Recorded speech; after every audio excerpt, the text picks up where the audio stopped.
I think we are live now. Hello बच्चों, सभी का वेलकम है। Good evening to all.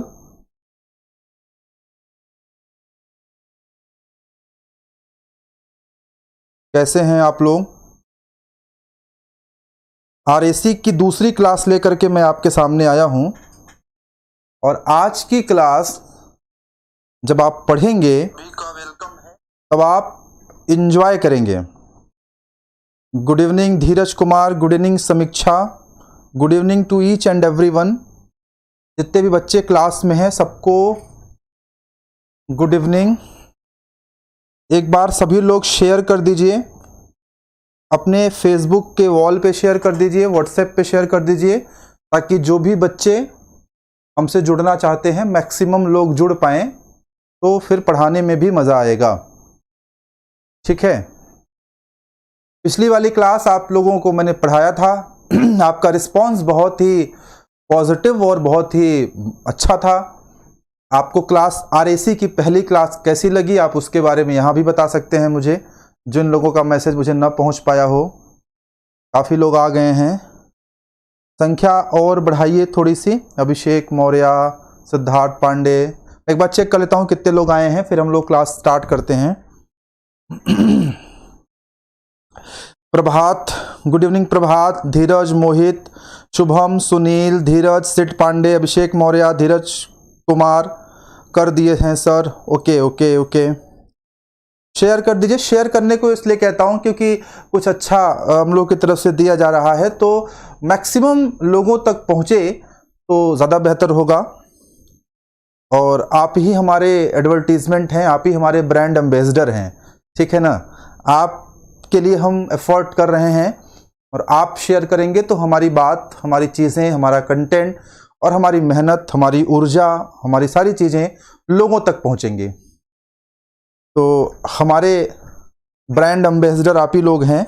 अभिषेक कनौजिया, अभिषेक ने थम्सअप किया है। बढ़ेगा सर, एमएमसी बहुत आगे जाने वाला है। निश्चित रूप से एमएमसी भी आगे जाए, ईश्वर करे, और आप लोग तो बहुत ही आगे जाएं। दुनिया की सारी बड़ी कुर्सियों पर आप लोग का राज हो। और एटलीस्ट जो जेई बनने का सपना, एई बनने का सपना जिन लोगों ने सजोया है, मेरी तरफ से जो होता है मैं उसको पूरा करने का प्रयास करूँगा।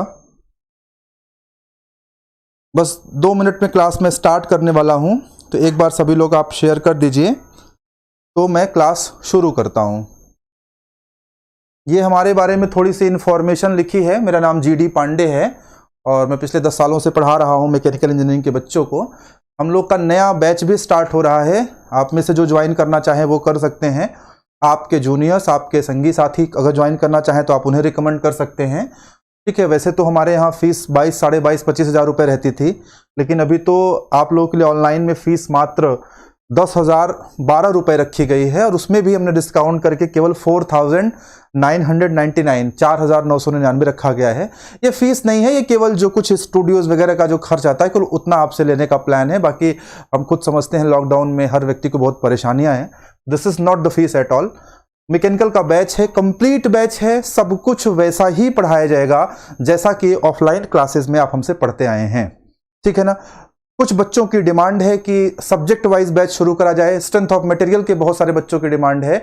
बहुत जल्दी मैं अनाउंस करने वाला हूं कि आप सोम का एक स्पेशल बैच, लाइव बैच पढ़ने जा रहे हैं, और उसमें कंप्लीट डिटेल बैच पढ़ाऊंगा। 80 घंटे का बैच होगा जिसमें आपको मजा आ जाएगा। सोम आप गेट, एससी सब लेवल तक क्वेश्चंस कर पाएंगे।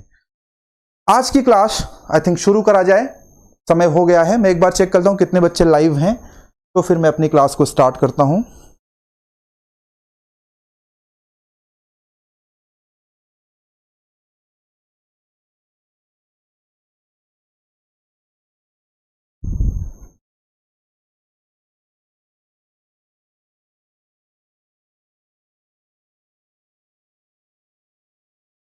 चलिए भाई, तो हम लोग आइए स्टार्ट करते हैं। सबसे पहले मैं आपको बता देता हूं कि हम लोग आज पढ़ने वाले क्या क्या हैं। आज इसीलिए देखिए मैंने पीपीटी वगैरह कुछ नहीं है, सब कुछ आज मैं आपको लिख के बोर्ड पे पढ़ाऊंगा। ठीक है ना, आपको लिख करके मैं सब कुछ बोर्ड पे पढ़ाऊंगा। ये जो मैं कलर ले रहा हूं कैसा लग रहा है आप मुझे बताइएगा। आज मैं आपको शुरुआत करूंगा रिवर्स कार्नाट साइकिल से। रिवर्स कार्नाट साइकिल से। सबसे पहले मैं आपको रिवर्स कार्नाट साइकिल पढ़ाऊंगा कि रिवर्स कार्नाट साइकिल होता क्या है। पेन की क्लैरिटी सही है, कोई दिक्कत तो नहीं है? अच्छा, आपको स्पष्ट रूप से चीजें दिख रही हैं? आप कमेंट्स में बताते जाइए। आज की जो क्लास होने जा रही है बेटा, शुरुआत हम लोग करेंगे रिवर्स कार्नाट साइकिल से। कि रिवर्स कार्नाट साइकिल होता क्या है। कार्नोट साहब एक महान वैज्ञानिक, कार्नोट एक बहुत ही महान वैज्ञानिक, बहुत बड़े वैज्ञानिक, फ्रेंच के वैज्ञानिक थे कार्नोट। कार्नोट साहब एक बड़े वैज्ञानिक थे और उन्होंने जो है ये हमें दिया था। अंकल जी कैसे हटे दिखेगा? तो हम लोग स्टार्टिंग करेंगे रिवर्स कार्नोट साइकिल से, और रिवर्स कार्नोट साइकिल के बाद हम लोग उससे संबंधित कुछ टर्म्स को पढ़ेंगे। यूजुअली ऐसे टर्म्स जो आप नहीं जानते हैं, जैसे आप सीओपी जानते होंगे। ये टेक्निक, ये डिजिटल बोर्ड है ना, अभी हम लोग इतने अभ्यस्त इससे नहीं हो पाए हैं, हो जाएंगे, ठीक है। फिर इससे संबंधित सारे टर्म्स पढ़ेंगे। कुछ ऐसे टर्म्स आपको बताऊंगा जिनका नाम आपने नहीं सुना होगा। जैसे एक टर्म्स आता है एनर्जी एफिशिएंसी रेशियो, ठीक है ना, EER, वो क्या होता है उस पर बात करेंगे। और भी बहुत सारी चीजें आपको बताएंगे। फिर उसके बाद यहां से हम लोग प्रस्थान कर जाएंगे VC साइकिल के बारे में। क्या पढ़ेंगे हम लोग? VC cycle. VC साइकिल में दो साइकिल पे बात करेंगे। एक आइडियल VC साइकिल होता है और एक होता है आपका सिंपल VC साइकिल या स्टैंडर्ड VC साइकिल, ठीक है। तो हम लोग यहां से यहां पे आएंगे। अगर आप इस साइकिल को पढ़ना चाहते हैं, VC साइकिल का फुल फॉर्म क्या होता है बच्चों? Vapour compression cycle. क्या बोलेंगे इसको हम लोग? Vapour compression cycle. अगर आप इसको पढ़ना चाहते हैं तो आपको कार्नोट क्यों पढ़ना पड़ रहा है, आपको कार्नोट क्यों पढ़ना पड़ रहा है, इसके बारे में बताएंगे कि कार्नोट क्यों जरूरी है पढ़ना। जब तक कार्नोट नहीं पढ़ेंगे तो ये नहीं समझ में आएगा, हमें इसके बारे में बात करनी है, ठीक है। और हम लोग इस तरह से चीजों को पढ़ेंगे। लगभग बहुत सारी चीजें आज नहीं मिलेंगी आपको। जिन लोगों ने हमसे पहले RAC पढ़ा होगा, आज मेरी कोशिश होगी कि उनको भी नया मिले और डिफरेंट मिले, बिल्कुल, ठीक है ना। जैसे मैंने आपको बीच में क्लास पढ़ाते समय कभी कभार एक बार चर्चा भी किया होगा कि अगर आप RAC पढ़ते हैं तो आप VC साइकिल पढ़ते हैं। साइकिल, हम साइकिल क्यों पढ़ते हैं? रेफ्रिजरेटर हमारा साइकिल पर क्यों काम करता है, प्रोसेस पर क्यों नहीं करता है? आज मैं प्रूफ करके फिजिकली महसूस कराऊंगा आपको कि साइकिल पर रेफ्रिजरेटर क्यों काम करता है। अगर साइकिल ना बनाए तो क्या दिक्कत आएगी? तो इन तमाम तरह की नई नई चीजें आपको जानने को मिलेंगी। तो आइए क्लास को अब हम लोग बाकायदा स्टार्ट करते हैं। चलिए भाई, तो सबसे पहले मुझे एक बात बताइए कि आप लोग ने कार्नाट साइकिल तो पढ़ा ही होगा, सबको कार्नाट साइकिल का आइडिया होगा। कार्नोट साहब का साइकिल आप PV डायग्राम पर भी बनाते हैं, आप TS डायग्राम पर भी बनाते हैं। यहां मैं जो साइकिल बना रहा हूं वो मैं TS पे बना रहा हूं। आपने कहा सर PV पे आप क्यों नहीं बना रहे हैं? अभी हमें TS पे एनालिसिस करना आसान है, इसलिए TS से बना रहा हूं। जब हम आपको कार्नोट साइकिल पढ़ाएंगे सेकेंड लॉ पढ़ते समय, तो PV पर भी बना दूंगा, TS पर भी बना दूंगा, ठीक है ना। अच्छा, एक चीज और है, आज की क्लास में क्वेश्चन आंसर कुछ ऐसा खास नहीं है। आज आपको कॉन्सेप्ट मिलने वाला है। तो आज आपकी तरफ से कमेंट्स केवल वो आए, आप पढ़ते जाइए, हमसे पढ़ते जाइए। जहां आपको अच्छा लगे कि ये तो सर ने बहुत अच्छा पढ़ा दिया, तो आपका थम्स अप आए। आपका जो थम्स अप आएगा वो मुझे ऊर्जा देगा कि मैं इसको और अच्छा करूं और अच्छा करूं और अच्छा करूं। उसके अलावा कमेंट्स में आज हमारी आपका कन्वर्सेशन रुका रहेगा। मैं बीच में 20-25 मिनट बाद आपसे बात करूंगा, लाइव के थ्रू ही आपसे इंटरेक्ट करूंगा मैं कमेंट्स के थ्रू। लेकिन जब तक मैं ना कहूं तब तक कमेंट्स ना करिए, केवल थम्स अप दीजिए। आपका थम्स अप मुझे बताएगा कि आपको मजा आ रहा है क्लास पढ़ने में। अगर बेटा हम लोग कार्नोट साइकिल की बात करें तो कार्नोट साइकिल एक ऐसा साइकिल है जो इम्प्रैक्टिकल है। कैसी साइकिल है बेटा? इम्प्रैक्टिकल है। इम्प्रैक्टिकल का मतलब समझते हैं? इम्प्रैक्टिकल का मतलब है इसे आप बना तो लेंगे लेकिन उपयोग नहीं कर पाएंगे। ये इम्पॉसिबल नहीं है, ये इम्प्रैक्टिकल है। क्योंकि इसमें जो दो प्रोसेस, कार्नोट साइकिल में 4 प्रोसेस हैं, इसमें 4 प्रोसेस हैं। दो प्रोसेस बहुत स्लो हैं और दो प्रोसेस बहुत फास्ट हैं। तो कार्नोट साइकिल इम्प्रैक्टिकल हो जाता है। क्यों इम्प्रैक्टिकल होता है? जब हम सेकेंड लॉ ऑफ थर्मोडायनेमिक्स पढ़ेंगे, जब हम केल्विन प्लांक का स्टेटमेंट पढ़ेंगे, जब हम क्लासियस का स्टेटमेंट पढ़ेंगे, तो वहां हम आपको समझाएंगे। कार्नोट साइकिल बनाया क्यों गया है? अभी हम रिवर्स कार्नोट की बात नहीं कर रहे हैं बच्चों, इस बात को समझिएगा। Here I am not talking about the reverse Carnot. अभी मैं केवल और केवल कार्नोट साइकिल के बारे में बात कर रहा हूं। कार्नोट साइकिल, कार्नोट साइकिल बनाया क्यों गया था? हीट इंजन के लिए। कार्नोट साइकिल किसके लिए बनाया गया था बच्चों? हीट इंजन के लिए। किसके लिए बनाया गया था? हीट इंजन के लिए। अगर कार्नोट साइकिल को टीएस डायग्राम पर बनाया जाए तो कुछ इस तरह से बन के आता है। ध्यान दीजिएगा, अगर कार्नोट साइकिल को टीएस डायग्राम पर बनाया जाए तो इस तरह से आपके सामने दिखाई पड़ता है। कुछ चीजें अभी आपको जस्ट स्वीकार कर लेनी है, आगे आपको ये समझ में आएगा, क्योंकि अभी आप पूरा कोर्स हमसे पढ़े नहीं हो, तो अभी कुछ चीजें आपको मान लेनी पड़ेंगी, आगे मैं इसको समझा दूंगा। अच्छा भाई, देखिए बेटा, ये जो साइकिल होता है ये हमेशा क्लॉकवाइज चलता है।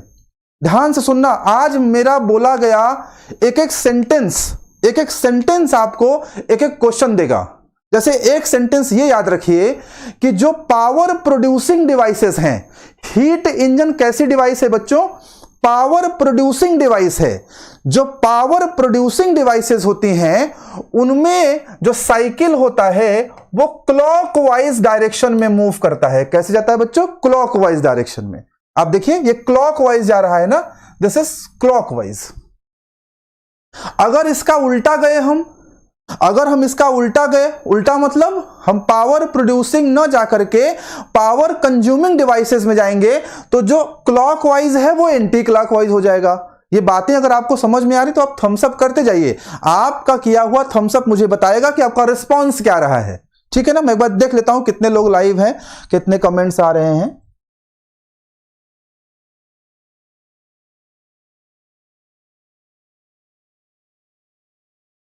आप थम्स अप करते रहिए, थम्स अप करेंगे तो मुझे आइडिया मिलेगा।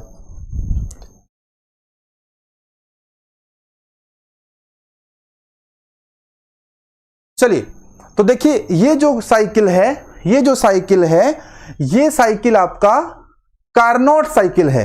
ये रिवर्स कार्नोट की मैं बात नहीं कर रहा, ये मैं किसकी बात कर रहा? कार्नोट। ये इम्प्रैक्टिकल साइकिल है और इस पर कौन सी डिवाइस काम करती है? इस पर हीट इंजन काम करता है। और ये साइकिल आपके सामने यहां बनी हुई है टीएस डायग्राम पर, जिसमें टी क्या है? टेम्परेचर, और एस क्या है? एंट्रोपी। इतनी बात आपको समझ में आ रही होगी। अब हम इससे आगे बढ़ते हैं। अब जरा आगे अगर हम बढ़ते हैं तो मेरी बात समझिएगा कि जो डिवाइसेस होती हैं वो दो तरह की होती हैं। एक डिवाइस होती है power producing devices, power producing devices होती हैं, और दूसरी जो डिवाइस होती है वो होती है पावर कंज्यूमिंग डिवाइसेस। इनके उदाहरण अलग अलग हो सकते हैं, इनके उदाहरण अलग अलग हो सकते हैं। मैं आज वो उदाहरण लेने जा रहा हूं, मैं वो एग्जाम्पल लेने जा रहा हूं जो मेरे काम का है। ठीक है ना? जैसे अगर आप पावर प्रोड्यूसिंग डिवाइसेस की बात करेंगे तो मैं कहूंगा कि हीट इंजन जो है वो पावर प्रोड्यूसिंग डिवाइसेस है। कौन सी चीज बेटा? Heat engine. अरे जो आपका मोटरसाइकिल है, जो आपकी कार है, वो सब क्या है? हीट इंजन है। हीट इंजन पावर प्रोड्यूस करता है, पावर प्रोड्यूस करता है। ठीक है ना? तो ये पावर प्रोड्यूसिंग डिवाइस है। अगर पावर कंज्यूमिंग डिवाइसेस की बात करेंगे तो बहुत सारी डिवाइसेस हैं, ऐसी डिवाइसेस जो इनपुट में वर्क लेती हैं। इनपुट में क्या लेती हैं? वर्क लेती हैं। उन्हें हम लोग क्या कहते हैं? Power consuming. और पावर प्रोड्यूसिंग का मतलब क्या है? जो आउटपुट में वर्क देती हैं। ठीक है ना? हम चूंकि इंजन की बात कर रहे हैं, तो यहां उदाहरण में हम लेंगे इंजन को ही लेंगे, और हम लोग रिवर्स हीट इंजन लेंगे। क्या लेंगे बच्चों? Reverse heat engine. क्यों इंजन को ले रहे हैं? क्योंकि पहला उदाहरण इंजन का लिया, तो यहां भी इंजन का ही उदाहरण हमें लेना है। रिवर्स हीट इंजन ये पावर कंज्यूमिक है। ये क्लॉकवाइज जाएगा तो ये एंटी क्लॉकवाइज जाएगा। बात समझ में आया? रिवर्स हीट इंजन बच्चों दो होते हैं, एक का नाम होता है रेफ्रिजरेटर क्या नाम है एक का? रेफ्रिजरेटर।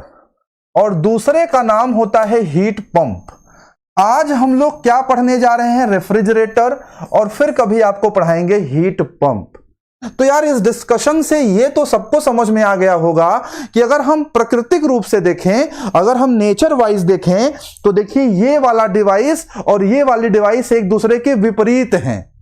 ये देखिए हीट इंजन है, ये पावर प्रोड्यूसिंग है तो पावर कंज्यूमिंग है। रिवर्स हीट इंजन दो तरह का होता है, रेफ्रिजरेटर और हीट पंप, ठीक है ना। रेफ्रिजरेटर जो आपका है ये पावर कंज्यूमिंग डिवाइस है। तो मुझे बताइए आप लोग कि अगर ये वाला डिवाइस हीट इंजन, आप स्क्रीनशॉट इसका ले लीजिए, तो मैं इसको मिटा देता हूं, आप इसका स्क्रीनशॉट लीजिए, मैं मिटा देता हूं। अब मुझे आप बताइए कि अगर ये वाली डिवाइस अगर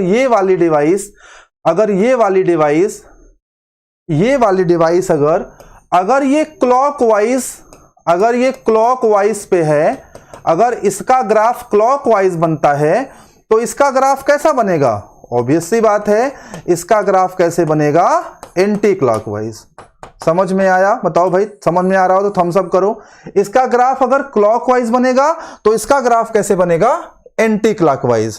तो उसी कारनाट साइकिल को जिसको हम टीएस डायग्राम पर कुछ इस तरह से बनाते हैं, इसी कारनाट साइकिल को अगर हमें रेफ्रिजरेटर के लिए बनाना हो तो मुझे लगता है आप लोग भी बना सकते हैं। अब कुछ इसमें रह ही नहीं गया, केवल प्रोसेसेस को अपोजिट कर देना है, केवल साइन कन्वेंशन को चेंज कर देना है। जहां वो क्लॉकवाइज है वहां ये एंटी क्लॉकवाइज कर देना है। तो मुझे लगता है मेरी भूमिका समझ में आई आपको कि कारनाट और रिवर्स कारनाट क्यों जरूरी है। अब आइए हम लोग रिवर्स कारनाट साइकिल पे आते हैं कि रिवर्स कारनाट साइकिल कैसे जानेंगे हम। आइए हम लोग समझते हैं कि रिवर्स कारनाट साइकिल क्या होता है। एक स्टूडेंट ने मुझसे कहा कि सर हम लोग रिवर्स कारनाट साइकिल पढ़ते क्यों हैं? देखो भाई, हीट इंजन के लिए जो कारनॉट साइकिल है वो स्टैंडर्ड का काम करता है, वो आइडियल का काम करता है। तो जो रिवर्स हीट इंजन है उसके लिए आइडियल का काम कौन करेगा? रिवर्स कारनॉट। और हर जगह एक आइडियल तो होना चाहिए ना भाई। जीवन में भी आप कुछ करना चाहते हैं तो कोई आइडियल सेट करते हैं ना आपको अगर फिल्मी दुनिया में जाना है, हीरो बनना है, तो अमिताभ बच्चन आपके आइडियल बनेंगे। आपको क्रिकेट खेलना है तो सचिन तेंदुलकर आपके आइडियल बनेंगे, ठीक है। तो आपका कोई न कोई तो आइडियल हर जगह होता है। तो आपको इंजन बनाना है तो इंजन का आइडियल कौन है? कारनॉट साइकिल। और अगर आपको रेफ्रिजरेटर बनाना है तो उसका आइडियल कौन है? रिवर्स कारनॉट साइकिल, क्योंकि जो रेफ्रिजरेटर है वो रिवर्स हीट इंजन है। समझ में आया? तो रिवर्स कारनॉट साइकिल हम पढ़ क्यों रहे हैं? हम इसलिए पढ़ रहे हैं कि this is ideal cycle for refrigerator. ये रेफ्रिजरेटर के लिए क्या है? आइडियल साइकिल का काम करेगा, ठीक है ना। क्यों पढ़ रहे हैं? क्योंकि आइडियल साइकिल का काम करेगा। आइडियल साइकिल का काम ये करेगा रिवर्स कारनॉट साइकिल। कैसे बनेगा? बताओ भाई कैसे बनेगा? बहुत सिंपल हो गया। अब बहुत सिंपल हो गया। बताओ भाई, यहां टीएस डायग्राम पे जो साइकिल जैसे थी वैसे ही रहेगी। अभी आपने बनाया था ना, कारनॉट बनाया था सबने। बताओ वो क्लॉकवाइज गया था ना, इसको हम लोग एंटी क्लॉकवाइज कर देंगे। जिन लोगों ने कारनॉट बनाया, आप लोग कॉपी कलम लेके बैठा करिए और मेरे साथ बनाया करिए, तब मजा आएगा। और ये वीडियो YouTube पे बाद में उपलब्ध नहीं रहने वाला है, ये वीडियो तुरंत हटा दिया जाएगा मेरी लाइव क्लास समाप्त होने के बाद। तो जो लोग कॉपी पेन लेके बैठे हैं उनके ही काम आने वाला है, क्योंकि इतनी सारी चीजें मैं बताऊंगा कि अल्टीमेटली आप लास्ट में भूल जाएंगे अगर आप लिखेंगे नहीं तो, ठीक है। तो समझिए बात को। अभी आपने देखा था कारनॉट में ये सब क्लॉकवाइज था ना, तो यहां पे कैसे हो जाएगा? आपने देखा होगा यहां क्लॉकवाइज रहा होगा, तो यहां एंटी क्लॉकवाइज, यहां भी एंटी क्लॉकवाइज, यहां भी एंटी क्लॉकवाइज, यहां भी एंटी क्लॉकवाइज। देखिए पूरा का पूरा साइकिल क्या हो गया? देखिए एंटी क्लॉकवाइज चल रहा है ना। बोलो भाई, जरा मुझे कमेंट करके बताओ सब लोग को यहां तक बात समझ में आ रही है, मजा आ रहा है पढ़ने में कि नहीं। रिवर्स कार्नोट साइकिल कैसे बनेगा समझ में आया सबको? रिवर्स कार्नोट साइकिल कैसे बनेगा समझ में आया? क्या कार्नोट साइकिल से रिवर्स कार्नोट साइकिल तक की यात्रा, क्या कार्नोट साइकिल से रिवर्स कार्नोट साइकिल तक की यात्रा आपको समझ में आ गई? शेयर कर दीजिए सब लोग, शेयर कर दीजिए। काफी लोग के मैसेज आए हैं। अंबुज शुक्ला, सॉरी सर मैं लेट हो गया। कोई बात नहीं अंबुज, शेयर कर दो बेटा। प्रशांत राजपूत, मोहित, अजय पाल, अंशु पांडे, मोहित, बलराम, सिड पांडे, समीक्षा, सुनील, अभिषेक मौर्य। चलिए यहां तक आपको चीजें क्लियर हो गई होंगी रिवर्स कार्नोट साइकिल के बारे में। अब जरा मैं इस रिवर्स कार्नोट साइकिल को फिर से बनाना चाहता हूं। अब जरा देखिएगा कैसे बनाएंगे बच्चों, ऐसे बनाएंगे। कैसे बनाएंगे भाई? इस तरह से बनाएंगे। ये देखो क्या बना, ये टीएस बना, ध्यान दीजिएगा। और ऐसा नहीं है कि कोई रॉकेट साइंस है पीवी डायग्राम बनाना, बहुत सिंपल है।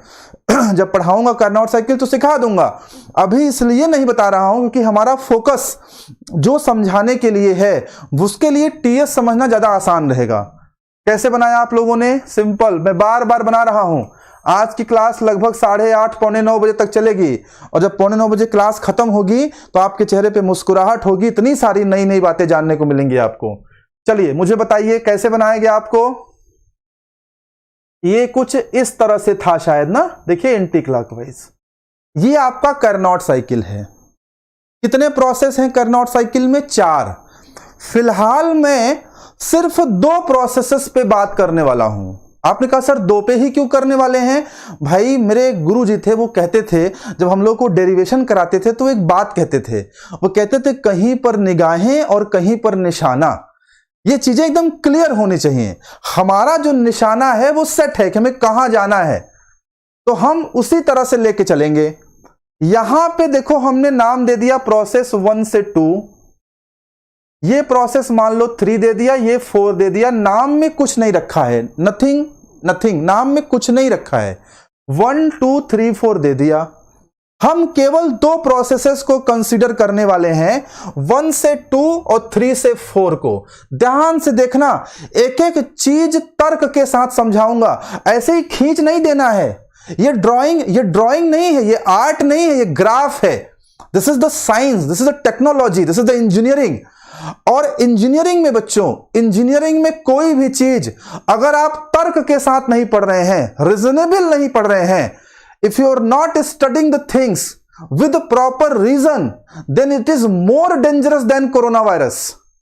अगर आप तर्क से नहीं पढ़ रहे हैं इंजीनियरिंग को तो ये कोरोना वायरस से भी बहुत डेंजरस चीज है। तर्क से पढ़िए। ये लाइन यहां खींची गई तो क्यों खींची गई, ये डायरेक्शन यहां बना तो क्यों बना, इस प्रोसेस का नाम ये रखा गया तो क्यों रखा गया। Everything has a proper reason my dear students, everything has a proper reason. आइए देखते हैं प्रोसेस 1 से 2 के बारे में हम बात करना चाहते हैं। Now you are going to enjoy the class, now you are going to enjoy the class. See the beauty of thermodynamics. RAC is what? RAC is pure application of thermodynamics, nothing else. Now see the beauty of thermodynamics. बताइए भाई 1 से 2 process में entropy क्या हो रहा है? 1 से 2 process में इंट्रोपी क्या हो रहा है? बढ़ रहा है कि घट रहा है? कमेंट करके बताइए जल्दी से। 1 से 2 प्रोसेस में इंट्रोपी क्या हो रहा है? बढ़ रहा है कि घट रहा है? बढ़ रहा है कि घट रहा है? कमेंट करके बताइए जल्दी से। 1 से 2 प्रोसेस में एंट्रोपी क्या हो रहा है? बढ़ रहा है कि घट रहा है? जल्दी से बताइए। अरे बताओ भाई, यहां देखो, यहां पर एंट्रोपी की वैल्यू क्या है? S1 है ना, और यहां पे एंट्रोपी की वैल्यू क्या है? S2 है ना। बोलो यार, यहां देखो एंट्रोपी इतना बड़ा है और यहां एंट्रोपी इतना बड़ा है। बोलो S2 बड़ा है ना S1 से, बढ़ रहा है ना। 1 से 2 प्रोसेस में एंट्रोपी इज इंक्रीजिंग। हर चीज एक प्रॉपर रीजन से सीखिए बच्चों। जो लोग लाइव नहीं आए हैं वो लोग क्या मिस कर रहे हैं आप देखिएगा, उनको पता तक नहीं है। जो लाइव हैं वो एंजॉय कर रहे होंगे, थम्स अप करके बताइएगा। 1 से 2 प्रोसेस में the entropy is increasing, the entropy is increasing. देखो बच्चों, एंट्रोपी इतना है 1 पे ना, 2 पे यहां से यहां एंट्रोपी पहुंच गई। बोलो यार क्लियर है? अब बताओ एंट्रोपी बढ़ने का मतलब क्या है? हीट एडिशन और हीट रिजेक्शन। मुझे बताओ, मैंने एंट्रोपी पढ़ाया है जिन बच्चों को, वो भी जानते होंगे, जिनको नहीं भी पढ़ाया है उनको भी पता होगा कि अगर एंट्रोपी बढ़ रही है इसका मतलब क्या है? वहां हीट ऐड हो रहा है, क्योंकि entropy is the measurement of randomness. Entropy randomness का मेजरमेंट है। तो अगर एंट्रोपी बढ़ रही है इसका मतलब वो प्रोसेस हीट एडिशन प्रोसेस है। 1 से 2 कौन सा प्रोसेस है? बोलो बच्चों, हीट एडिशन प्रोसेस। कौन सा प्रोसेस है? Heat addition. 1 से 2 में हीट ऐड हो रहा है, याद कर लीजिएगा, समझ लीजिएगा विद प्रॉपर रीजन। आपसे कोई पूछे कि आपने कैसे कह दिया, आप कैसे कह सकते हैं कि हीट ऐड हो रहा है? बिकॉज टेम्परेचर तो कांस्टेंट बना हुआ है ना। See the beauty of thermodynamics my dear students, temperature तो कांस्टेंट बना हुआ है और आप कह रहे हैं हीट ऐड हो रहा है।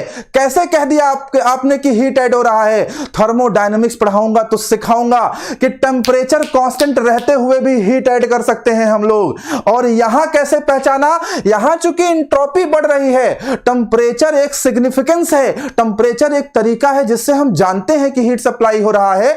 लेकिन टेम्परेचर एक तरीका है बच्चों, इकलौता तरीका नहीं है। टेम्परेचर तो देखो कांस्टेंट बना है ना यार, 1 पे भी कांस्टेंट है, 2 पे भी कांस्टेंट है। See the beauty of thermodynamics my dear students, the temperature is constant but still we are supplying the heat is added to the system. और वो चीज हमें पता कहां से चल रही है? Because entropy is increasing. बोलो भाई, थम्स अप करके बताओ अगर मजा आया कॉन्सेप्ट पढ़ के तो।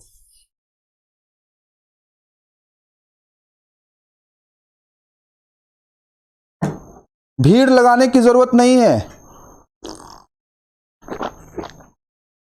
19 लोग लाइव है ना, 19 के 19 जेई बन जाना, बस हमारा काम हो जाएगा, ठीक है ना।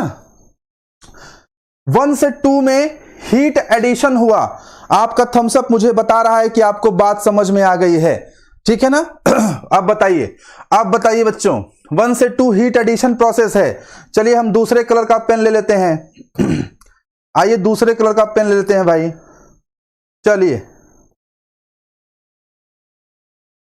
अब बताइए 3 से 4 प्रोसेस में क्या हो रहा है? अगर 1 से 2 हीट एडिशन प्रोसेस है तो फिर 3 से 4 क्या है? 3 से 4 प्रोसेस क्या है? क्या 3 से 4 प्रोसेस हीट रिजेक्शन प्रोसेस नहीं हो जाएगा? बोलो यार, अगर 1 से 2 हीट एडिशन है तो क्या 3 से 4 प्रोसेस हीट रिजेक्शन नहीं हो जाएगा? बोलो यार, 3 से 4 प्रोसेस में क्या हो रहा है? बोलो, ये साइन गलत बन गया, इसको मिटा देना। यहाँ पे ये सिंबल गलत बन गया है, ये क्लॉकवाइज एंटी क्लॉकवाइज जाएगा ना, ये इस तरह से रहेगा, ठीक है ना। ये यहां से रहेगा, देखो इधर से गया, इधर से गया, इधर से गया, तो अरे यार ये गलत बन गया है। एक सेकेंड, अब सही है? बोलो भाई, अब सही है ना? बोलो अब सही है। 1 से 2, 2 से 3, 3 से 4, 4 से 1, ये इधर गया, ये इधर गया, इधर गया, इधर आया। देखो एंटी क्लॉकवाइज बनाना, अभी क्लियर है ना? गलत बन गया था, मिस्टेक था। चलिए 3 से 4 प्रोसेस के बारे में बात किया जाए। 3 से 4 प्रोसेस में एंट्रोपी बढ़ रही है कि घट रही है? एंट्रोपी घट रही है। 3 से 4 में एंट्रोपी घट रही है। एंट्रोपी घटने का मतलब क्या है? हीट एडिशन के हीट रिजेक्शन। एंट्रोपी घटने का मतलब है कि वहां पर क्या हो रहा है बच्चों? Heat rejection. और एंट्रोपी बढ़ने का मतलब है वहां क्या हो रहा है? Heat addition. The temperature is constant, my dear students. The temperature is constant, but still you are able to find out where the heat is added and where the heat is rejected. कहां heat supply हो रहा है, कहां heat rejection हो रहा है, आप इसको पहचान पा रहे हैं with the help of entropy. Here the entropy is increasing, here the entropy is decreasing. क्या ये बात सबको समझ में आ गई? तो सब लोग एक बार जरा बता दीजिए, फिर मैं आगे बढ़ूं। ठीक है ना? आ गए हैं, काफी लोग लाइव आ गए हैं। तो मैं इसको मिटा देता हूं भाई लोग, मैं इसको मिटा देता हूं। जल्दीबाजी नहीं है कोई, आराम से पढ़ेंगे अपन। ठीक है ना? ये नहीं कि आज यहां टारगेट करके आए हैं इतना खत्म करना, ये कुछ नहीं। उतना जितना भी खत्म करेंगे उसको अल्टीमेट लेवल पे खत्म करेंगे। जो आप पढ़ेंगे वो कोई नहीं जानता है, आप इसका मैं आपको गारंटी देता हूं। और मिला लीजिएगा, यूट्यूब पे खंगाल लीजिएगा, कौन बता रहा है आपको इतनी सारी चीजें। चलो भाई, रिवर्स कार्नाट साइकिल बनाने जा रहा हूं फिर से। क्या बना रहा हूं? Reverse Carnot cycle. This is T, this is S. बोलो भाई, तुम लोग बताओगे सही बन रहा है गलत बन रहा है? अच्छा देखो, अभी मेरे पास ना एक पेन और बहुत अच्छी है, मैं उसका इस्तेमाल करूंगा तो देखो ये लाइन एकदम सीधी जाएगी। ये देखना, अभी तुम लोग देखो मैजिक। ये देखा कितना शानदार पेन है। अच्छा चलो अब देखो, चलो बोर्ड पे आ जाओ। अब देखो, हमने एक ये लिया, हमने एक ये लिया, हमने एक ये लिया, हमने एक ये लिया। चलो इसको हम लोग 1 2 बोलेंगे, इसको हम लोग 3 बोलेंगे, इसको हम लोग 4 बोलेंगे। एक स्टूडेंट ने कहा कि सर 2 प्रोसेस और हैं, इनके बारे में कुछ बताइए। एक बच्चे ने कहा कि सर 2 प्रोसेस और भी तो हैं, इनके बारे में भी 2 प्रोसेस और भी तो कुछ हैं, इनके बारे में बताइए। आइए बता देते हैं, लेकिन डिटेल नहीं करेंगे, डिटेल करेंगे आगे चल के। चलिए 1 से 2 प्रोसेस क्या है बच्चों, फटाफट बोलो आप लोग। 1 से 2 प्रोसेस है हीट एडिशन। कैसे पहचान रहे हो? एंट्रोपी बढ़ रही है। 3 से 4 प्रोसेस क्या है बोलो बच्चों? Heat rejection. हीट रिजेक्शन कैसे पहचान रहे हो? एंट्रोपी घट रही है। 2 से 3 प्रोसेस क्या है बच्चों? ये प्रोसेस क्या है? ये है कंप्रेशन। ये कैसा प्रोसेस है? कंप्रेशन। आपने कहा कुछ और बताइए कैसा कंप्रेशन है? ऑब्वियस सी बात है, एंट्रोपी कांस्टेंट है तो आइसेंट्रोपिक कंप्रेशन होगा। लेकिन नो फर्दर डिस्कशन, इतना पे छोड़ देंगे। एंट्रोपी कांस्टेंट है, कंप्रेशन है, आगे जानेंगे ये क्या होता है। ये क्या है बताओ बच्चों? अगर वो कंप्रेशन है तो ये क्या हो जाएगा? एक्सपेंशन। कैसा एक्सपेंशन है बच्चों? एंट्रोपी कांस्टेंट है तो आइसेंट्रोपिक एक्सपेंशन। तो ये रिवर्स कार्नाट साइकिल के सारे प्रोसेसेस मैंने आपको दिखा दिए। अगर आपको समझ में आया हो तो मुझे बताइए जरा। रिवर्स कार्नाट साइकिल के सारे प्रोसेसेस मैंने आपको दिखा दिए कि कंप्रेशन कहां है, एक्सपेंशन कहां है, सारे के सारे प्रोसेसेस आपको मैंने दिखा दिए।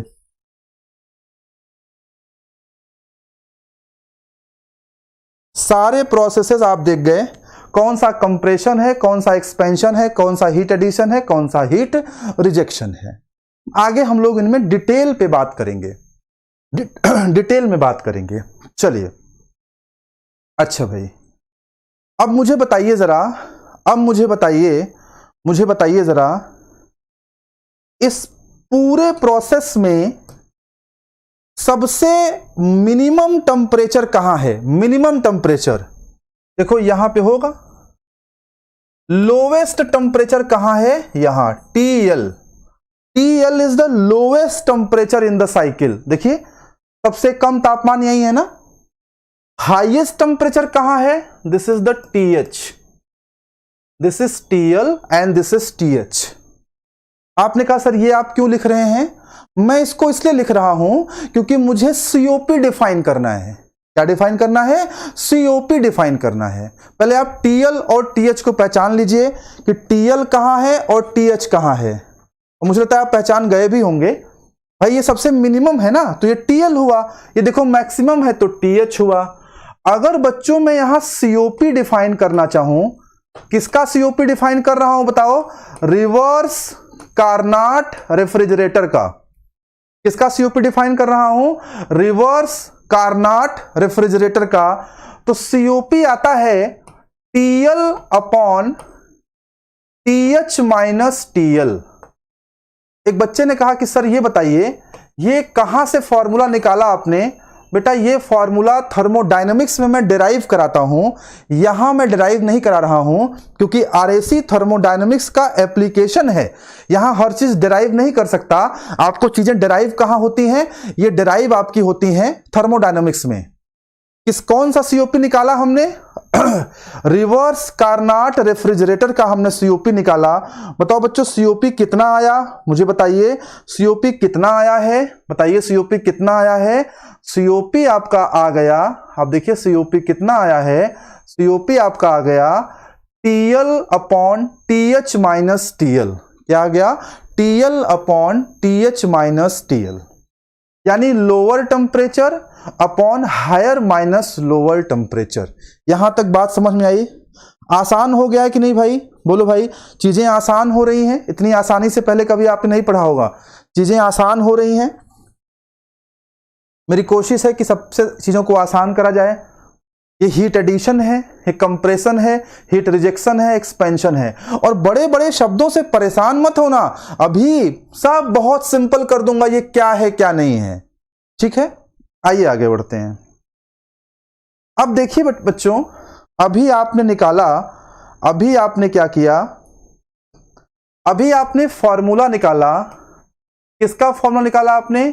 आपने सीओपी निकाला, रिवर्स कार्नाट रेफ्रिजरेटर की सीओपी आपने निकाली। किसकी सीओपी निकाली? रिवर्स कार्नाट रेफ्रिजरेटर के। सीओपी क्या आई? सीओपी आया TL upon TH minus TL। क्या आया? TL upon TH minus TL। एक बार ये क्वेश्चन पूछा जाता है, अगर इसको हम और अच्छे से करना चाहें तो क्या कर सकते हैं? बोलो, हम लोग डिवाइड कर देते हैं TL से। TL से डिवाइड कर देंगे तो 1 अपॉन TH बटे TL माइनस 1 आ जाएगा। बोलो यार, यहां तक सबको क्लियर है? ये सीओपी आ जाएगी ना, 1 अपॉन TH बटे TL माइनस 1। ये किसकी सीओपी है? ये है सीओपी रिवर्स कार्नाट रेफ्रिजरेटर की सीओपी है। रिवर्स कार्नाट रेफ्रिजरेटर की सीओपी है। इसमें कोई डाउट आपको होना नहीं चाहिए। ठीक है, चलिए यहां से एक कॉन्सेप्ट आता है मैं इसको नेक्स्ट पेज पे लिख ले रहा हूं, या यहीं मैं आपको लिख ले रहा हूं। यहां से एक कॉन्सेप्ट आता है कि चलो सीओपी कितना आ गया? सीओपी आया, रिवर्स कार्नाट रेफ्रिजरेटर की सीओपी क्या आ गई? 1 अपॉन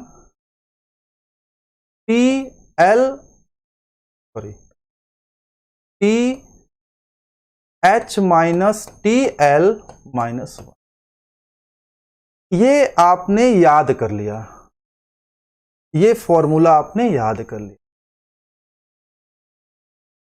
अब एक कॉन्सेप्ट आता है यहां से, how to increase the COP of reverse Carnot refrigerator. Reverse Carnot refrigerator की सीओपी को बढ़ाया कैसे जाए? ठीक है ना, क्या कॉन्सेप्ट है कि रिवर्स कार्नाट जो रेफ्रिजरेटर है उसकी सीओपी को कैसे बढ़ाया जाए। देखो, आपकी मैथमेटिक्स अगर अच्छी हो तो आप समझ पा रहे होंगे कि सीओपी TH अपॉन TL पे डिपेंड कर रही है ना। TH अपॉन TL की वैल्यू क्या आ रही है, उसी के हिसाब से सीओपी बढ़ेगा, उसी के हिसाब से सीओपी घटेगा।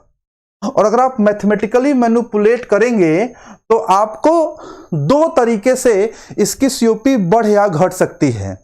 जैसे हम लोग इंक्रीज करना चाह रहे हैं, तो अगर हम लोग बात करें तो क्या बात करेंगे? We have 2 methods. 2 मेथड हमारे पास है। हमारे पास कितने मेथड्स हैं? We have 2 methods. 2 मेथड हैं। पहला मेथड क्या है? चलो पहला मेथड की बात करते हैं। मेथड 1।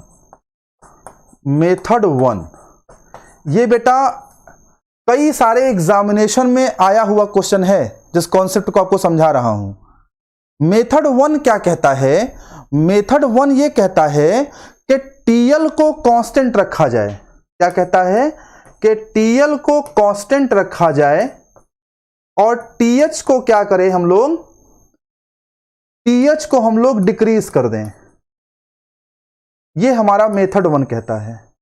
मेथड 1 क्या कहता है, मेथड 1 क्या कहता है, देयर आर टू मेथड्स, ठीक है। टीएल को हम लोग कांस्टेंट रखेंगे और टीएच को हम डिक्रीज कर देते हैं। और मेथड 2 हमारा क्या है, मेथड 2 हमारा क्या है, मेथड 2 क्या बोलता है, बोलो मेथड 2 क्या बोलता है। मेथड 2 कहता है, बताओ मेथड 2 में क्या कर सकते हैं, ये मैथमेटिक्स से हो रहा है, जो कुछ भी चेंजेस हो रहे हैं दैट इज फ्रॉम मैथमेटिक्स। इसमें कहता है कि अगर हम टीएल को इंक्रीज कर दें, टीएल को इंक्रीज कर दें और टीएच को कांस्टेंट रखें, अगर हम ऐसा करें तो भी हमारी सीओपी बढ़ जाएगी। आप अगर मैथमेटिक्स में थोड़ा सा आपको आइडिया होगा तो आप कर सकते हैं, चीजों को समझ सकते हैं कि कैसे हो रहा है, ठीक है ना।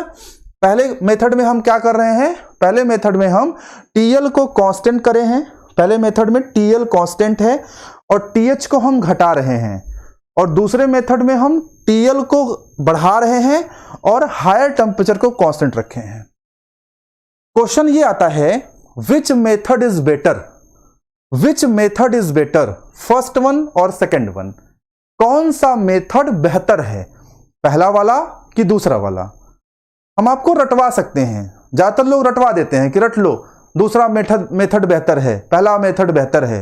मैं रटवाना नहीं चाहता, मैं आपको आपके सामने प्रूफ करके दिखाना चाहता हूं। क्या आप प्रूफ चाहते हैं कि रटना चाहते हैं, मुझे कमेंट सेक्शन में बता दीजिए। अगर आप प्रूफ चाहते हो तो मैं प्रूफ करके दिखा दूं, अगर रटना चाहते हो तो मैं रटवा दूंगा आपको। मुझे कमेंट करके बताइए कि आप चाहते क्या हैं, मुझे कमेंट करके बताइए कि आप चाहते क्या हैं। What is your thought, what is your opinion.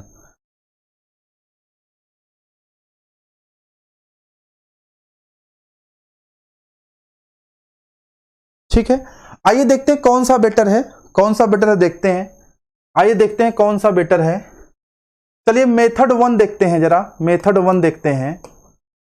Method 1 में क्या करना है बताओ, मेथड 1 में क्या करना है बताओ, मेथड 1 में क्या करना है बताओ। मेथड 1 में टीएल के साथ क्या करना है और टीएच के साथ क्या करना है, कुछ वैल्यू हम लोग मान लिया जाए, यहां टीएल कांस्टेंट रखना है ना, यहां मेथड 1 में टीएल कांस्टेंट रखना है और टीएच को हम लोग क्या करना है, डिक्रीज करना है।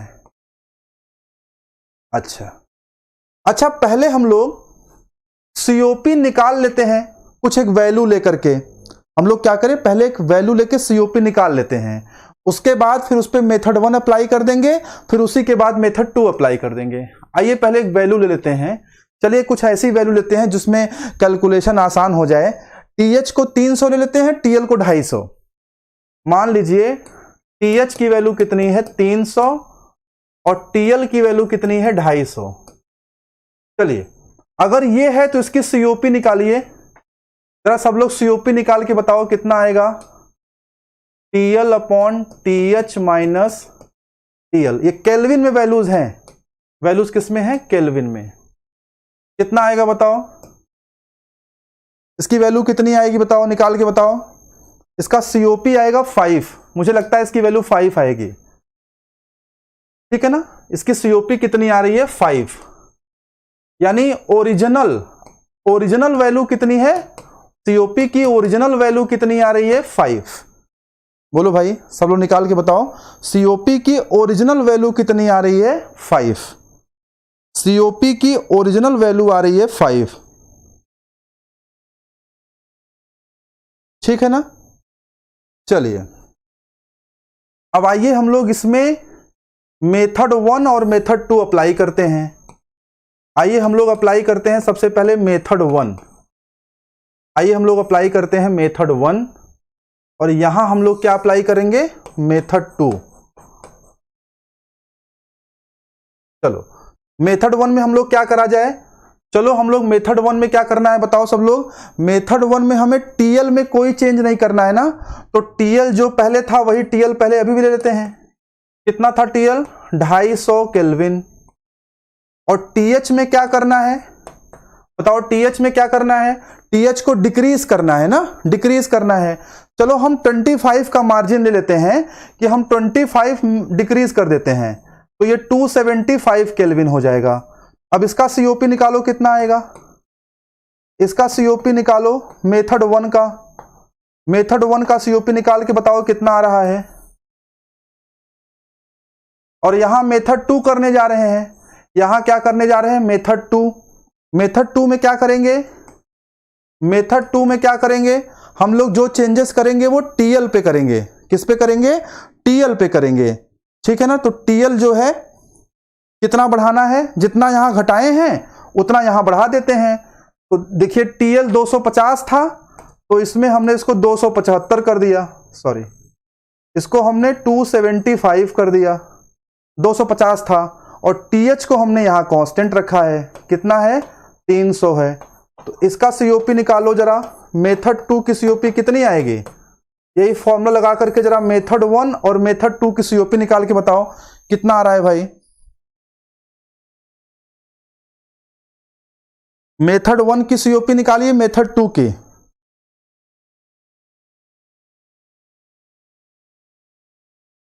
मेथड 1 और मेथड 2 की COP निकालिए। ओरिजिनल COP 5 आ रहा है, मैं कमेंट चेक कर लेता हूं आप लोगों का। ओरिजिनल COP 5 आ रहा है, ओरिजिनल COP 5 आ रहा होगा, और मेथड 1 का निकालेंगे तो कितना आएगा, शायद 10 आएगा, मेथड 1 का 10 आएगा। मेथड 2 का बताओ कितना आएगा, मेथड 2 से निकालो कितना आएगा, मेथड 2 से कितना आएगा, मेथड 2 से 11 आएगा क्या, मेथड 2 से कितना आएगा, 11 आएगा, बोलो भाई। मेथड 1 से 10 आ रहा है और मेथड 2 से शायद 11 आएगा, मेथड 2 से शायद 11 आएगा।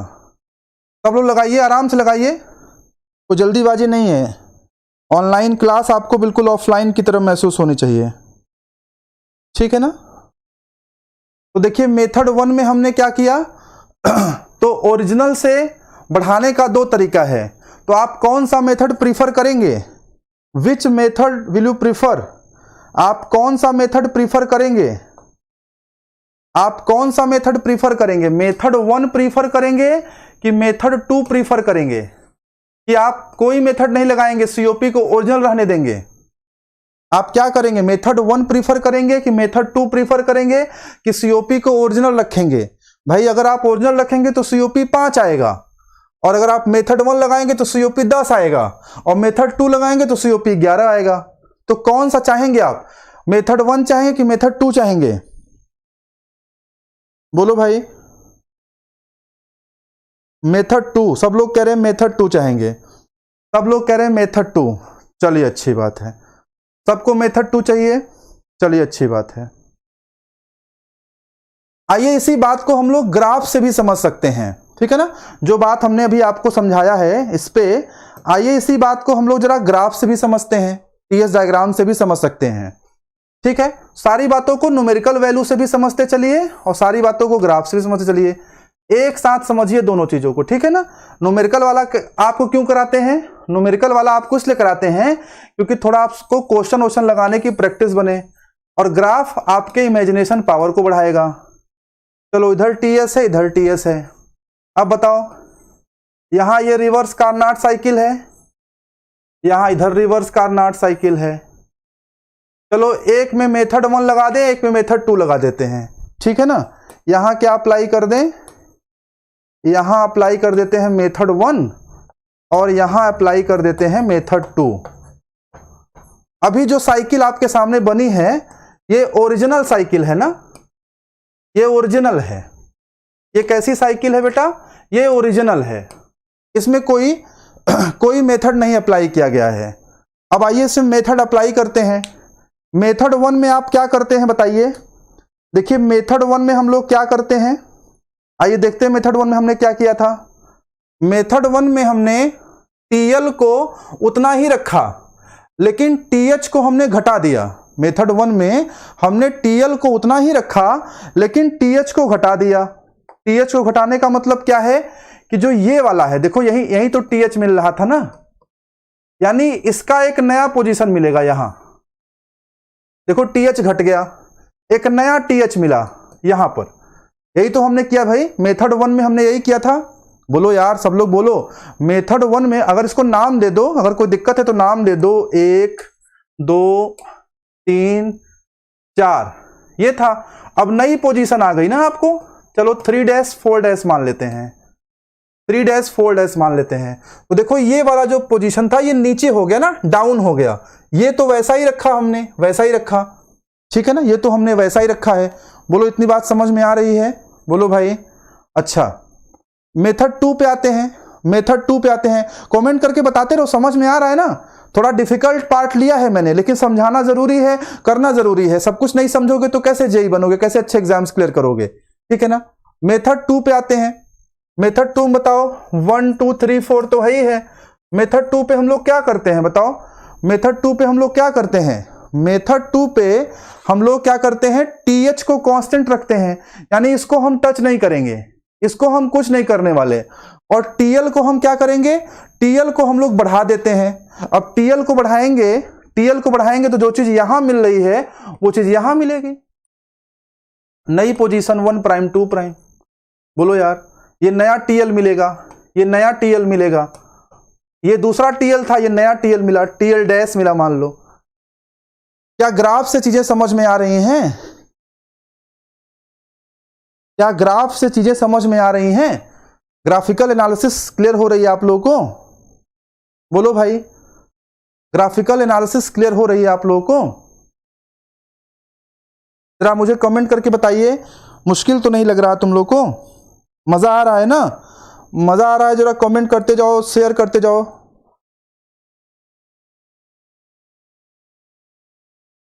अब देखो बेटा, देखो बेटा, अभी जब मैं आगे पढ़ाऊंगा आपको तो मैं आपको बताऊंगा कि इसके नीचे का जो एरिया है, ध्यान से समझिएगा, आगे मैं पढ़ाऊंगा तो बताऊंगा कि ये जो प्रोसेस है हीट एडिशन वाला, इसके जो नीचे का एरिया है, इसके जो नीचे का एरिया है, ये जो प्रोसेस है ना, ये जो प्रोसेस है, इसके नीचे का जो एरिया है, ये जो एरिया है, ये जो एरिया है, यही हीट ट्रांसफर को शो करता है। यही बताता है कि कितना हीट ट्रांसफर होना है, और जितना अधिक हीट ट्रांसफर होगा उतना ही अच्छा रेफ्रिजरेशन होगा। हीट ट्रांसफर जितना ज्यादा होगा, रेफ्रिजरेशन उतना ही अच्छा होगा। भाई इस कमरे से अगर हमें इसको ठंडा करना है तो जितना ज्यादा हीट निकालेंगे उतना ही सुलभ है इस कमरे के लिए रेफ्रिजरेशन करना। बोलो भाई, तो यहां पर बताओ, यहां पर बताओ, यहां पर बताओ कितना हीट ट्रांसफर हो रहा है? ये एरिया अंडर द कर्व, ये सब चीजें मैंने आपको थर्मोडायनेमिक्स से पढ़ाई हैं कि TS डायग्राम पर जो एरिया अंडर द कर्व होता है वो हीट की वैल्यू देता है। ये क्या है? ये हीट है। क्या है बच्चों? ये हीट ट्रांसफर है। ये हीट की वैल्यू कौन दिया? देखो ये हीट है। बोलो भाई, समझ में आ रहा है ना? ठीक है, आपका आपके ऊपर रिस्क लेके पढ़ाया मैंने आपको। आपका कमेंट मुझे बताएगा कि आपको मजा आ रहा है कि नहीं। ये हीट है, इतना हीट आप दे रहे हो मेथड 1 में। मेथड 1 में इतनी हीट बाहर जा रही है। This is the heat transfer in method 1। This is the heat transfer. TS diagram पे जो एरिया अंडर द कर्व है वो हीट को देता है, PV डायग्राम पे जो एरिया अंडर द कर्व है वो वर्क देता है। तो ये वो अमाउंट ऑफ हीट है जो ट्रांसफर हो रही है। यहीं का क्यों ले रहे हैं, यहां का क्यों नहीं ले रहे हैं? ये जब पढ़ाऊंगा वेपर कंप्रेशन साइकिल तो समझाऊंगा। पहले बताओ, इतनी बात समझ में आई? आपने कहा हाँ सर समझ में आई, हाँ सर समझ में आई। अब बताओ जरा, अब बताओ जरा, यहां पे कहां लेंगे? बताओ यहां कहां लेंगे? अगर यहां हम 1 से 2 लेते हैं, 1 से 2 लेते हैं तो इतना ही आएगा। लेकिन मेथड 2 अप्लाई कर दिया है ना, मेथड 2 अप्लाई करने के बाद ये नई पोजीशन मिली हमें। ये मेथड 2 अप्लाई करने के बाद हमें नई पोजीशन मिली, तो हमारा हीट ट्रांसफर कितना हुआ? हमारा हीट ट्रांसफर इतना हुआ। अब मुझे बताइए कहां पर हीट ट्रांसफर ज्यादा हो रहा है? Where the heat transfer is more, where the rate of heat transfer is more. कहां पर हीट ट्रांसफर ज्यादा हो रहा है? कहां पर हीट ट्रांसफर ज्यादा हो रहा है? मुझे बताइए कहां पर हीट ट्रांसफर ज्यादा हो रहा है, 1 में कि 2 में? एक बच्चा लिखा है सर आपकी वॉच कहां चली गई, मेरे ना, ये लिखा है ना, मेरी वॉच एक बंदर लेके भाग गया, और उस बंदर का नाम शायद अजय पाल है क्या, ठीक है वही लेके भाग गया है, और उसको खोज के ले आएंगे हम लोग, ठीक है ना। अजय बहुत प्यारा बच्चा है, वो हमारे ऑफलाइन क्लासेस का है, और वो हमेशा ऐसी इंटरेस्टिंग बातें करता है, इससे सब लोग हंसते हैं। तो ये समझ में आया भाई। ये यहां देखो हीट की वैल्यू ज्यादा है ना, यहां हीट की वैल्यू ज्यादा है ना, तो कहां से ज्यादा हीट ट्रांसफर हो रहा है, मेथड 2, और ये मेथड 1 में हीट ट्रांसफर कम हो रहा है, तो कौन सा अपनाएंगे, बोलो भाई। समझ में आया ना आपको, मजा आया कि नहीं यार, इतना मैंने इसको इस तरह से क्लैरिफाई किया है, मजा आया कि नहीं आपको, मजा आया भाई, आप लोगों को मजा आया। चलिए, अगर मजा आया है जरा एक बात और समझिए, एक बात और समझिए। चलिए, 1 number Pandey ji, okay, thank you Kritesh, thank you. समझ में आया ना, मेथड 1 में हीट ट्रांसफर जो है वो कम है, मेथड 2 में हीट ट्रांसफर ज्यादा है। अच्छा, मेथड 1 मेथड 2 अप्लाई करने पर जो हमारा रेफ्रिजरेटर है उसमें देखिए हीट ट्रांसफर की अलग अलग वैल्यूज तो आपको दिख ही रही हैं, यहां हीट ट्रांसफर कम है, यहां हीट ट्रांसफर ज्यादा है। एक फायदा और हुआ, उसको आपने ऑब्जर्व नहीं किया। एक फायदा यह हुआ कि देखिए जब हमने मेथड 1 लगाया तो हमें नई पोजीशन यहां से यहां मिली ना, ये यहां से यहां तक की नई पोजीशन मिल रही है। ये कलर आप लोग को शायद ना दिख रहा हो, ये कलर शायद आपको ना दिख रहा हो, मैं नया कलर ले लेता हूं। देखिए हमने जब मेथड 1 लगाया तो देखिए ये आपको नई पोजीशन मिली, this is your new position. बोलो यार, ये बात समझ में आ रहा है ना। पहले पहले पहले जो चीज यहां से यहां तक जा रहा था, पहले जो चीज यहां से यहां तक जा रहा था, पहले जो चीज यहां तक यहां जा रहा था, अब वो यहीं जाके रुक गया ना। बोलो यार, मेथड 1 में। और मेथड 2 पे आओ, मेथड 2 पे आओ जरा, मेथड 2 पे आओ। मेथड 2 देखो, पहले यहां से यहां जा रहा था, अब देखो यहां से यहीं गया। अगर आप इन दोनों को देखिए, अगर आप इनको देखिए तो ये दोनों कंप्रेशन प्रोसेस को शो करते हैं। इसको आप देखिए, इसको देखिए, अगर आप इसको देखिए, इसको और इसको देखिए, यहां पर कंप्रेसर का प्रोसेस यहां से यहां तक था, और यहां पर कंप्रेसर इतना बड़ा था, और यहां देखो कंप्रेसर कम हो गया ना।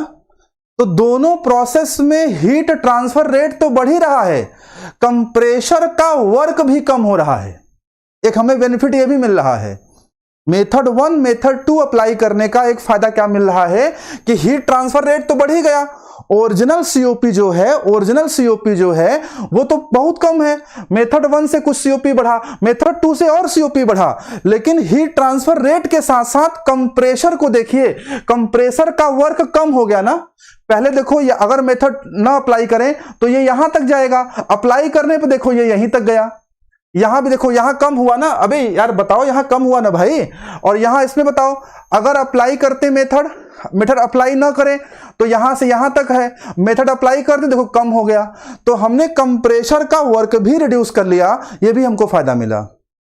तो आप सबको क्लियर हुआ भाई लोग, सबको क्लियर हुआ कि मेथड 1 मेथड 2 अप्लाई करने का क्या फायदा मिला।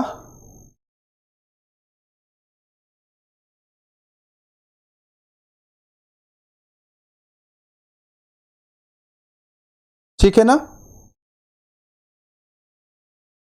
सबको क्लियर हो गया है। ठीक है, तो हम लोग इसको आगे बढ़ा जाए, काफी डिस्कशन हो गया इस पे, मेथड 1 मेथड 2 पे। आइए इस पे आगे बढ़ते हैं। ठीक है, आइए इस पे आगे बढ़ते हैं जरा। अच्छा भाई, तो देखिए हमने अभी रिवर्स कार्नाट रेफ्रिजरेटर के बारे में बात किया। हम लोगों ने अभी रिवर्स कार्नाट रेफ्रिजरेटर के बारे में बात किया। तो रिवर्स कार्नाट रेफ्रिजरेटर जो है, रिवर्स कार्नाट रेफ्रिजरेटर जो है,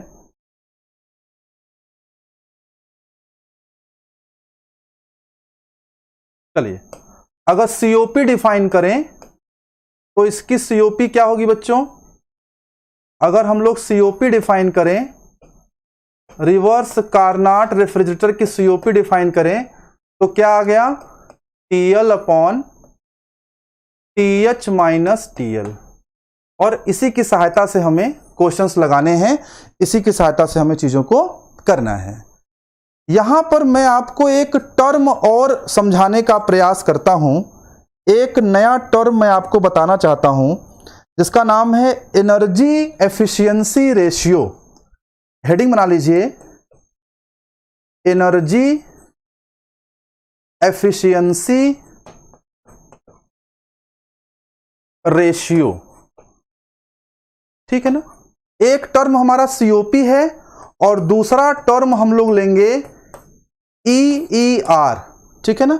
एक टर्म हमारा सीओपी है और दूसरा टर्म हम लोग क्या लेंगे, EER, एनर्जी इफिशियंसी रेशियो। ठीक है। कई बार एक क्वेश्चन पूछता है कि दोनों में फर्क क्या है, what is the difference between COP and energy efficiency ratio. तो हेडिंग बना लीजिए, फिर हम लोग एनर्जी इफिशियंसी रेशियो पे बात करते हैं कि एनर्जी इफिशियंसी रेशियो क्या होता है।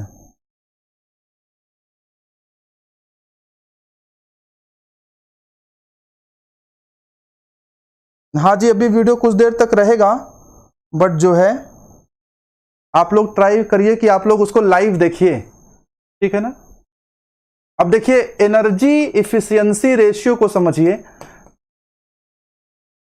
जैसे आपने सुना होगा ना कि ये स्टार रेटिंग के बारे में सुना होगा आपने। क्या सुना होगा, स्टार रेटिंग। जो एसी की स्टार रेटिंग नहीं होती है या रेफ्रिजरेटर की जो स्टार रेटिंग होती है वो एनर्जी इफिशियंसी रेशियो से ही निर्धारित की जाती है। हालांकि सिर्फ एनर्जी इफिशियंसी रेशियो नहीं है उसका कारण, और भी कारण होते हैं, लेकिन एनर्जी इफिशियंसी रेशियो उसमें से एक कारण है। ठीक है ना। समझिए जरा बात को।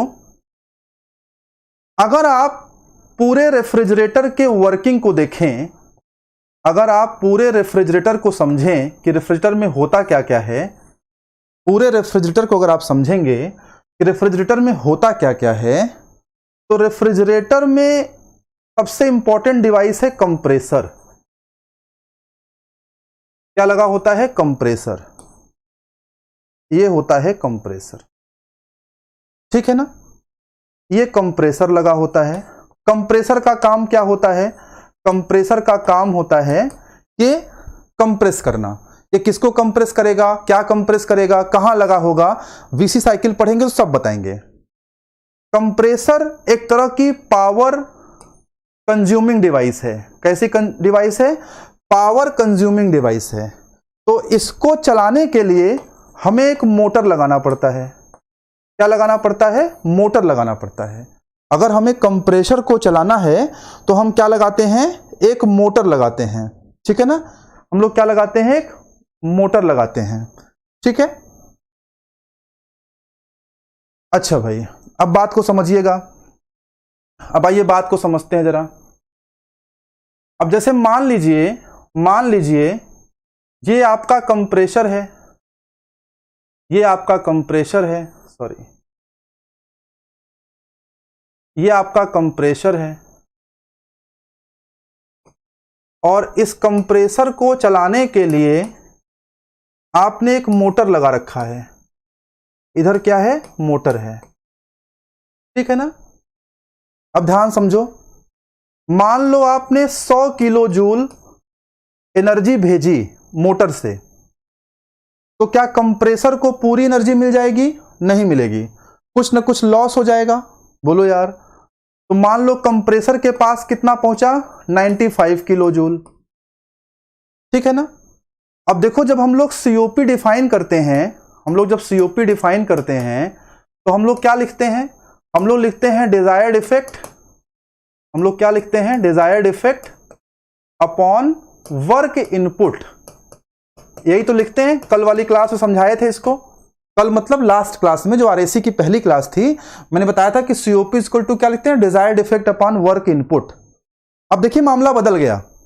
मामला क्या बदल गया, मामला ये बदल गया कि वर्क इनपुट यहां 2 हो गए। मेरी बात समझ पा रहे हो तो थम्स अप करके बताइएगा। देखिए यहां पे वर्क इनपुट 2 मिल गए ना। एक वर्क इनपुट मिल रहा है मोटर को और दूसरा वर्क इनपुट मिल रहा है कंप्रेसर को। यहां वर्क इनपुट दो दो आपके सामने आ गए।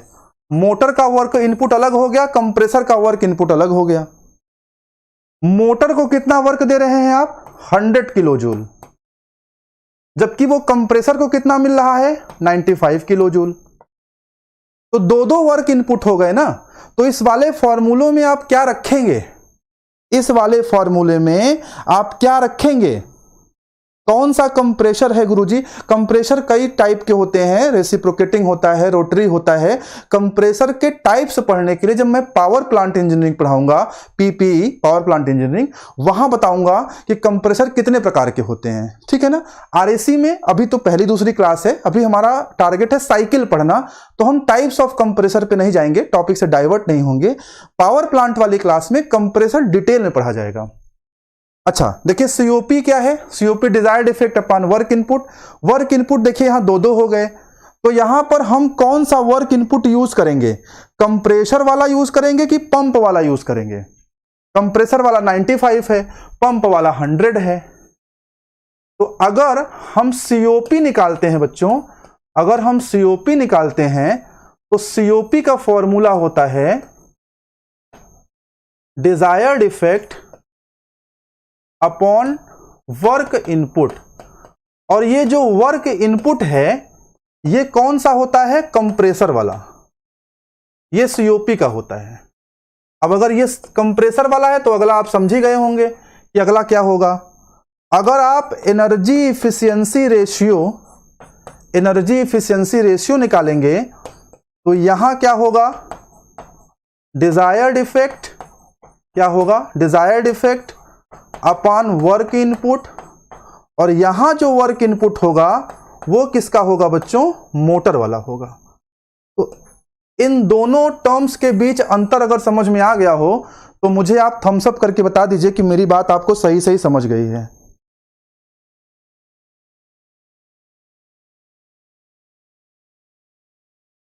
अगर इन दोनों बातों का मतलब आपको समझ में आ गया हो तो मुझे बता दीजिए कि आपको चीजें सही सही समझ में आ गई हैं।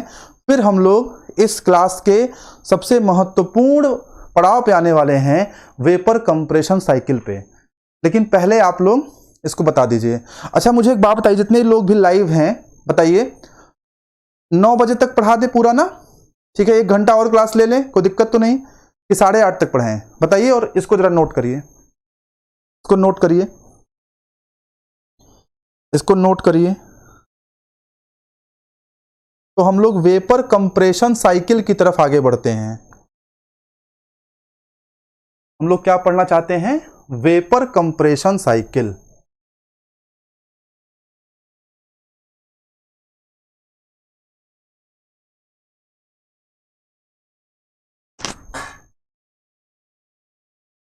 अच्छा कोई बात नहीं, आप मेरा नंबर डाल दीजिए, वो रहने दीजिए, वो वाला भेजिए मत।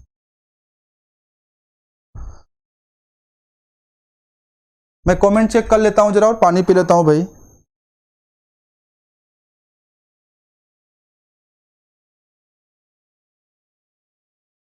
समझ में आ रहा है आप लोगों को? बोलो भाई, चीजें समझ में आ रही हैं? तो हम लोग नेक्स्ट टॉपिक की तरफ आगे बढ़ा जाए। अब हम लोग पढ़ना चाहते हैं, अब हम लोग पढ़ना चाहते हैं, क्या पढ़ना चाहते हैं? वेपर कंप्रेशन साइकिल या वीसी साइकिल। वीसी साइकिल के बारे में सब लोगों ने सुना ही होगा, मुझे लगता है ऐसा कोई स्टूडेंट नहीं होगा जो सुना ही ना हो वीसी साइकिल के बारे में। क्या ऐसा भी कोई बालक है क्या जिसने वीसी साइकिल के बारे में सुना ही ना हो? वीसी साइकिल या वेपर कंप्रेशन साइकिल, ठीक है ना, वीसी साइकिल या वेपर कंप्रेशन साइकिल। आइए इसके बारे में हम लोग बातचीत करते हैं। क्या होता है वीसी साइकिल, क्या होता है वेपर कंप्रेशन साइकिल, ठीक है ना। अच्छा चलिए,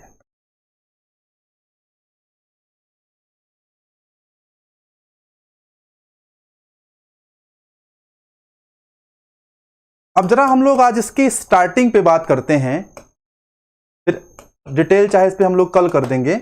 वेपर कंप्रेशन साइकिल या वीसी साइकिल, या वीसी साइकिल पे हम लोग बात करेंगे। अच्छा, वीसी साइकिल एक रिवर्स कार्नाट साइकिल के आइडियल, रिवर्स कार्नाट साइकिल से ही आइडियल मान के बनाया गया होगा, क्योंकि कार्नाट हीट इंजन के लिए अगर आइडियल है तो रिवर्स कार्नाट आपके रेफ्रिजरेटर के लिए आइडियल होगा। एक साइंटिस्ट थे बेटा, उनका नाम था ओलाइवर कलेन। ध्यान से समझिएगा, एक साइंटिस्ट थे, उनका नाम था ओलाइवर कलेन। ओलाइवर कलेन ने 1834 में, ये जो इतिहास में बता रहा हूं इसका कारण है आपको कनेक्ट करना, आपको ये नाम नहीं याद करना है, ना तो एग्जाम में ये आएगा कि ओलाइवर कलेन ने वीसी साइकिल बनाया। मैं जरा आपको कनेक्ट करना चाहता हूं, इसलिए बता रहा हूं। ओलाइवर कलेन ने 1834 में वीसी साइकिल को पेटेंट कराया, ठीक है ना। अब बात को समझिएगा, यहां से आपको मजा आना शुरू होगा। एक बार फिर सब लोग शेयर कर दीजिए सारे लोग, ताकि अब आपको एकदम हर एक चीज में बहुत रुचि आने वाली है कि अब मैं वो चीजें पढ़ाने वाला हूं, हर चीज तर्क के साथ आप जानने वाले हैं। ओलाइवर कलेन ने 1834 में वीसी साइकिल को क्या किया, इन्होंने वीसी साइकिल को रिकमेंड किया, पेटेंट कराया। इनसे पूछा गया कि आपके हिसाब से क्या है VC cycle, vapour compression cycle क्या है। अब ओलाइवर कलेन ने किया क्या, ध्यान से सुनना। ओलाइवर कलेन ने यह किया, इन्होंने कहा, इन्होंने मेहनत नहीं किया और इन्होंने कहा देखो भैया, आपने रिवर्स कार्नाट साइकिल का नाम सुना ही होगा। हमने कहा हाँ भाई, रिवर्स कार्नाट साइकिल का तो नाम सुने हैं हम लोग। ओलाइवर कलेन ने क्या कहा कि आपने रिवर्स कार्नाट साइकिल का तो नाम सुना ही होगा। हमने कहा हाँ सुना है। इन्होंने कहा कुछ नहीं करना है, इस रिवर्स कार्नाट साइकिल को उठा करके वेपर डोम में रख दीजिए। इस रिवर्स कार्नाट साइकिल को उठा करके वेपर डोम में रख दीजिए। इस रिवर्स कार्नाट साइकिल को उठा करके वेपर डोम में रख दीजिए। ये बन गया वीसी साइकिल। ये वीसी साइकिल नहीं है, ये वीसी साइकिल की शुरुआत है। ये किसकी बात है, ये ओलाइवर कलेन की बात है। अब इसमें बहुत सारी चीजें होंगी, लेकिन सबसे बेसिक शुरुआत कहां से किया इन्होंने कहा कि रिवर्स कार्नाट साइकिल लीजिए और रिवर्स कार्नाट साइकिल को लेकर के वेपर डोम में रख दीजिए। आप वेपर डोम समझते हैं ना बच्चों, वेपर डोम मतलब, वेपर डोम समझते होंगे आप, इतना तो आप जानते ही होंगे कि इधर लिक्विड प्लस वेपर होता है, इधर लिक्विड होता है, इधर वेपर होता है। जब मैं आपको प्रॉपर्टी ऑफ स्टीम पढ़ाऊंगा तो वेपर डोम के बारे में खूब अच्छा खासा हम लोग का डिस्कशन होगा, लेकिन अभी जान लीजिए कि ये लिक्विड होता है, ये लिक्विड प्लस वेपर होता है, हाँ वेपर होता है। तो इन्होंने रिवर्स कार्नाट साइकिल को उठा के वेपर डोम में रख दिया। बोलो यहां तक सबको क्लियर है, फिर हम लोग आगे बढ़ा जाए। अगर यहां तक सबको क्लियर है फिर हम लोग आगे बढ़ते हैं, आगे बढ़ा जाए, चलिए। लेकिन अब इस साइकिल में एक नहीं 100 समस्याएं हैं। क्या क्या समस्याएं हैं जरा हम उन पे बात करेंगे, और फिर हम बात करेंगे कि वेपर कंप्रेशन साइकिल कैसे बनाया गया। क्या क्या समस्याएं हैं पहले उस पे बात करा जाए। एक समस्या तो ये है बच्चों कि अभी हम लोग अगर स्टडी करते हैं, आगे हम आपको बताएंगे कि जो ये प्रोसेस है, ये जो प्रोसेस है 1 से 2, 2 से 3, 3 से 4, ये प्रोसेस है कंप्रेसर लगा होता है यहां पे कंप्रेशन होता है। किसके द्वारा होता है, कंप्रेसर से।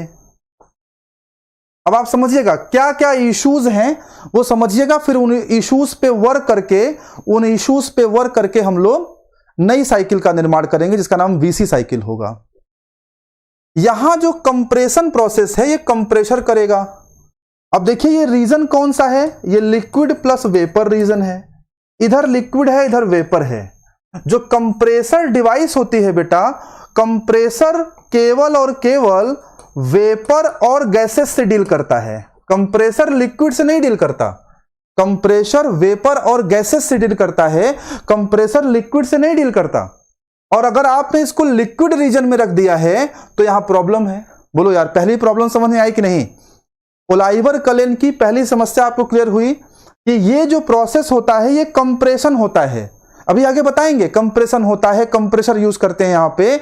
लेकिन ये क्लियर है कि नहीं कि ये अगर वेपर डोम में है, अगर ये वेपर डोम में है, बोलो यार अगर ये वेपर डोम में है तो कंप्रेसर केवल लिक्विड, केवल वेपर और गैस से यूज करते हैं। लेकिन वेपर डोम में तो लिक्विड भी है, तो कंप्रेसर यूज हम कर नहीं पाएंगे, कंप्रेसर पूरा चोक कर जाएगा। भाई जहां गैसेस और वेपर यूज कर रहे हैं वहां आप लिक्विड भेज देंगे तो कंप्रेसर कैसे वर्क करेगा? तो एक समस्या तो ये आ रही है। दूसरी कुछ समस्याएं और भी आती हैं, जैसे यहां एक समस्या आती है। यहां समस्या क्या आती है कि ये आइसेंट्रोपिक एक्सपेंशन हो रहा है, आइसेंट्रोपिक एक्सपेंशन हो रहा है। आइसेंट्रोपिक एक्सपेंशन हम लोग कराते हैं टरबाइन में। कहां कराते हैं बच्चों? टरबाइन में। कहां करते हैं हम लोग? टरबाइन में। टरबाइन में आइसेंट्रोपिक एक्सपेंशन अगर हम ना कराएं, यानी जो एक्सपेंडर हम यूज कर रहे हैं, जो हम एक्सपेंडर यूज कर रहे हैं वो एक्सपेंडर यहां हम टरबाइन ना यूज करके अगर हम कोई दूसरा तरीका अपनाएं, जैसे थ्रोटल वाल्व यूज कर सकते हैं, तो थ्रोटलिंग डिवाइस से इसका खर्च कम हो जाएगा। जो टरबाइन का खर्च 2 से 2,500 रुपया तक आएगा, वो थ्रोटलिंग वाल्व के द्वारा इसका खर्च हम मिनिमम कर सकते हैं, 250-300 रुपए में हो जाएगा। तो ये एक समस्या है। तो इन सारी समस्याओं के कारण ये साइकिल जो है, ओलाइवर कलेन की जो साइकिल है, उसमें तमाम सारे इश्यूज थे। अब इन इश्यूज को सॉल्व करने के बाद जिस साइकिल को बनाया गया, उस साइकिल का नाम है वेपर कंप्रेशन साइकिल या वीसी साइकिल। ठीक है ना? तो वीसी साइकिल क्या है और वीसी साइकिल कैसे वर्क करता है, ये एक आई थिंक लंबी क्लास हो जाएगी, कम से कम 1.25 घंटा 1.5 घंटे क्लास हो जाएगी।